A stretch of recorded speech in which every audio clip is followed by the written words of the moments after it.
আল্লাহ পাক যেখানে বলেছেন, হে নবী আপনি বলুন ধর্ম প্রচার করে আমি তোমাদের কাছে বদলা চাই না, তোমরা শুধু আমার আহলে বায়াতের সাথে ভালো আচরণটা করবা। তো আজকে 10ই মুহররমে কারবালার যে ঘটনা হয়েছিল, এজিদ তো সে হাফেজে কোরআন ছিল। এজিদ কিন্তু হুজুরই আছিল, জ্ঞান কম ছিল না, ইমামতিও করেছে। এজিদ তো এই আয়াত জানতো, উবাইদুল্লাহ বিন জিয়াদ এই আয়াত জানতো, সীমার সেও হাফেজ ছিল, সেও জানতো, সাদ জানতো।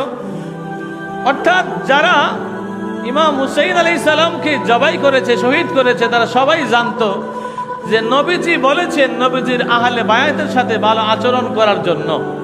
এটা কুরআনের আয়াত, সূরা আশ-শুআরা 23 নম্বর আয়াত। তো আল্লাহ পাকের ঘোষণা নবীজি প্রচার করেছেন। এখন যারা ইমাম হুসাইনের আওলাদদেরকে, ইমাম হুসাইনকে, নবীজির আহলে বায়াতকে যারা মারলো, জবাই করলো, তারা কি কুরআন মানলো? আপনারা বলেন না, কুরআন মানলো?